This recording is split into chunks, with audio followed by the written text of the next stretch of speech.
Here we are again. Hi, I'm Bob Barron. We did a video yesterday and put it online. Maybe you've already looked at that. I called it Writing a Book, because that's really what this is about now. This little book that I wrote that, started about a year ago, I guess. Life Parts. But the idea was to help you understand how I even got to do this. Yesterday I shared how we first, we were just in a place, we heard some people doing some poetry, so I got kind of hooked in by a professor who said, come on down to our college and learn something. So I went there and I did learn some things. So yesterday I read to you a couple of poems, but then the classes I started to take were, the first ones are called Writing Memoir. And I didn't quite know what that word memoir meant. I mean, it sounds like memory, and of course it has to do with memory, but it sounded a little bit strange in a sense. But I did learn, of course, that's what it's about. It's writing stories from your memory. And what was kind of neat about those classes was I learned to, I guess you'd say, recover things I hadn't thought about for probably 40 or 50 or more years. And it was really pretty cool, I guess, what we'd say these days, and maybe the kids they'd say it's sweet. So how does that work? You go into a classroom and the teacher gives you an idea, she says, well, we're going to write about some of the things happened to us in our life. Think about your childhood, perhaps we did that one day. Well, how do you do that? I don't think I thought about my childhood for a long, long time. But then she said, well, think maybe your first day in school, all these different ideas. So we started to do that, wrote a few things, and then probably spent half an hour, and then we had a chance to share it with other people, like in a small group, maybe 4 or 5 people. We shared our ideas, and then later shared it with the whole class. Well, what that does really for you, it helps you see how other people are doing this, plus their experiences from their life kind of enlarges what you think about. It kind of helps you recover some other stuff. And so that's really how these stories began. I call this book Life Parts, Memories, Fictions, Poems. They're all life parts. And the thing about remembered stories, of course, is they're all in the past, whereas some things happen like right now. So that's not really, most of this book is about those stories from the past. Some things were from like the here and now, but I'll tell you which ones those are. And of course the fictions are something special, different. I'll tell you about that I think maybe tomorrow when I do more of this. So we wrote some stories. And then other things happened. It happens that I went to a reunion of sorts. Gosh, it's been a few years ago. And it happened that reunion was before I started taking any classes. And one of my friends presented me with a picture. I wonder if you can see this picture on the front of the cover. Well, that picture was from my friend John, and I certainly had not thought about that for a long time. I said, when did you take that? He said, well, it was back in 1968. That's a long time ago, honestly. But just seeing that picture, and of course knowing that it was taken in the Grand Canyon, that brought back more and more memories. Because I'd been to the Grand Canyon before this, and then, with family, a long time before that actually. And then later on I went to other times in the Grand Canyon. So this is hope it said 1968, that's what it was, 1968 for this one.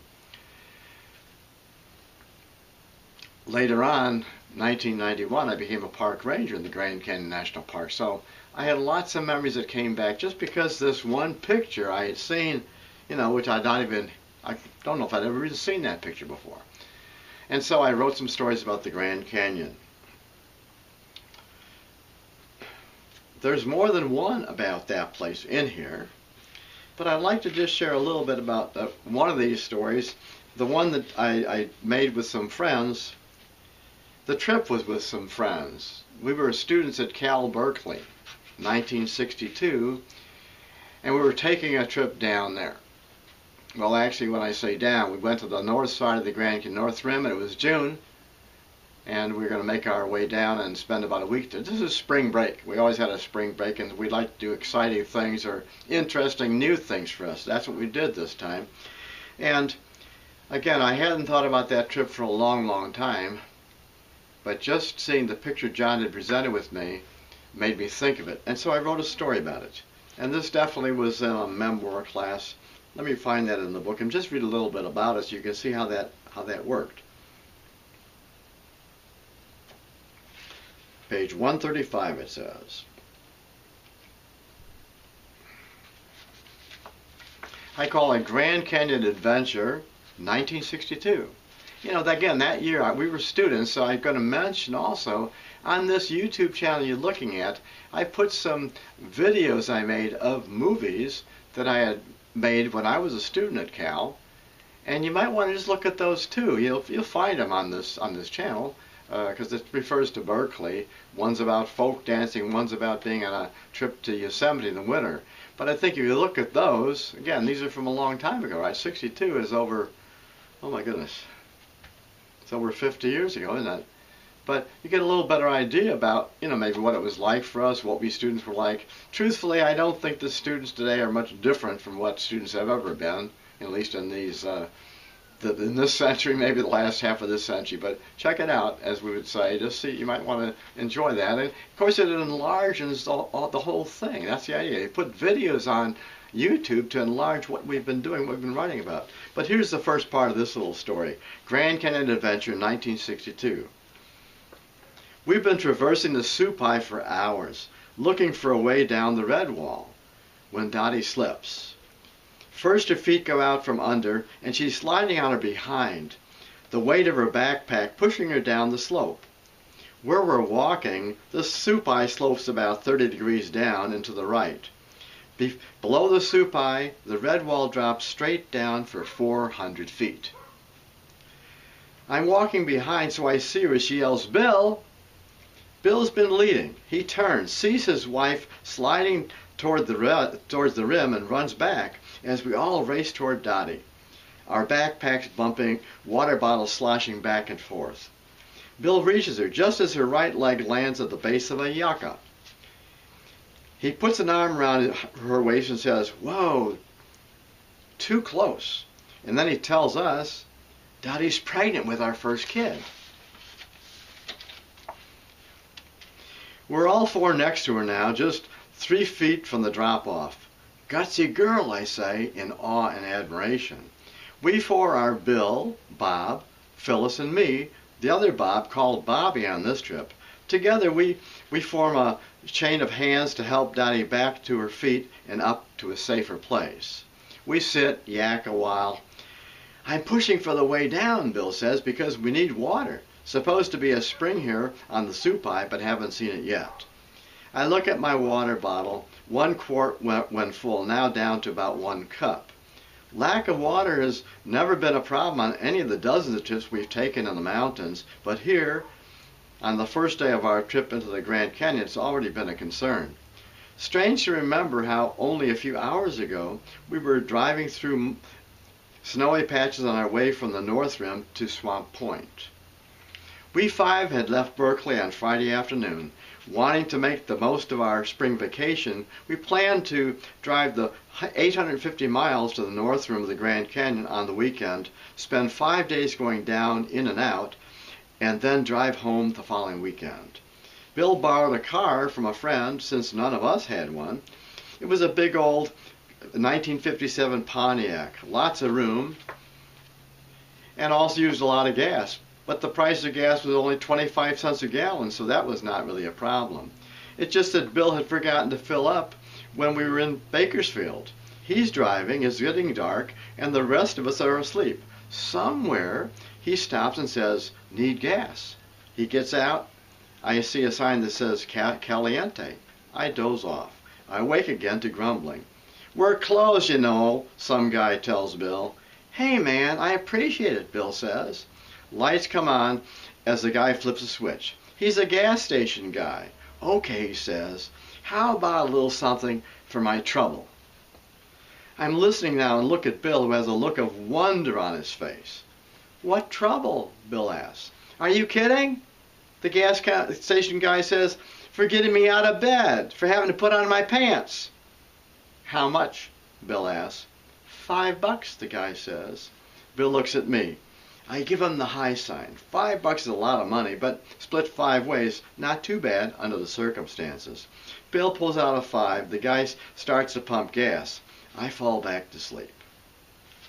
Well, that's just the part of the beginning of this little story. It's not too long.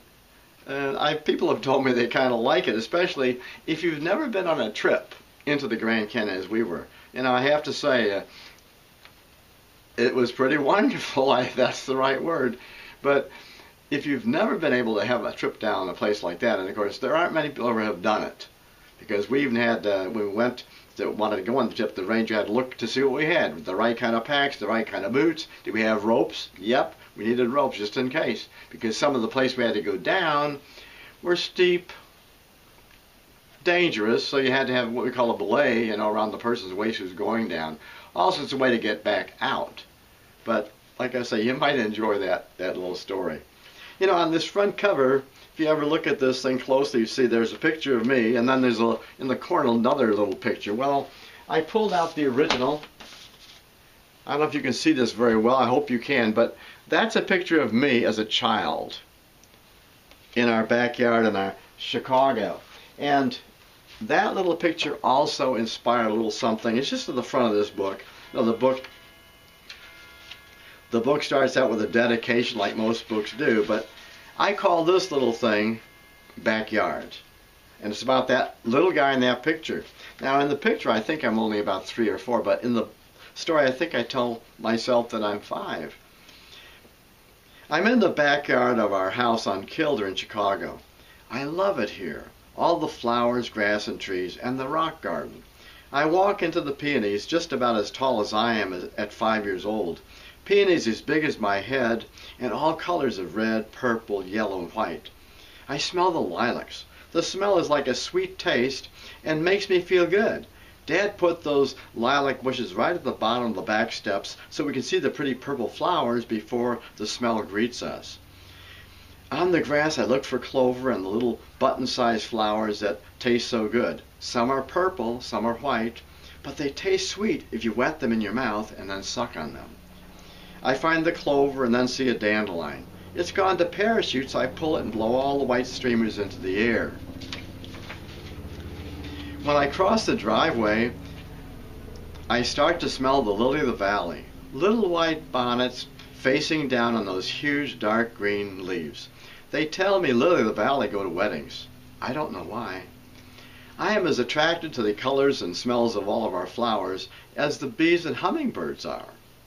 I guess I know what they know. A short story, a memoir, if you will, based on memories. Again, I really hadn't thought about that for a long time, as you can well imagine. I mean, my goodness. 4 years old or 5 years old, and here I am 77. No, it was a long time ago. That reminds me. Yesterday on that video I put on, the one you might have watched already, I called that Writing a Book Part 1. But in the beginning, close to the beginning, I made a mistake. I said that I started high school in the year 1954. Not true? Nope. Started high school in 1950. Don't want to make myself younger than I am. I won't be the point anyhow. Well, I shared a couple of stories, told you a little bit about these classes. Maybe not enough, but I want to do more. Maybe tomorrow I'll make another video and put this thing online. I want to show you a little bit more about how we do this. These were what we call memoir. Maybe tomorrow I'll share a little bit of what we call the fiction stories. Stories that are, they might be based on experiences and some memories, but they're changed because to protect people, the privacy and all that's concerned with if you're writing stories about real life. And truthfully, I think that everything we write about is about real life, unless we're writing something about monsters or dragons or something like that. Hey, I think this is enough talking right now. Thanks for looking. And by the way, if you want to say anything about what this stuff is, I'm also putting this on Facebook, and I think that might give you a way to give me a little feedback if you want to. I'd like to know what you think, what I've been showing you, maybe the videos, and if you look at the book, what you think of that too. I really appreciate it. Thanks for looking. Take care. Bye-bye.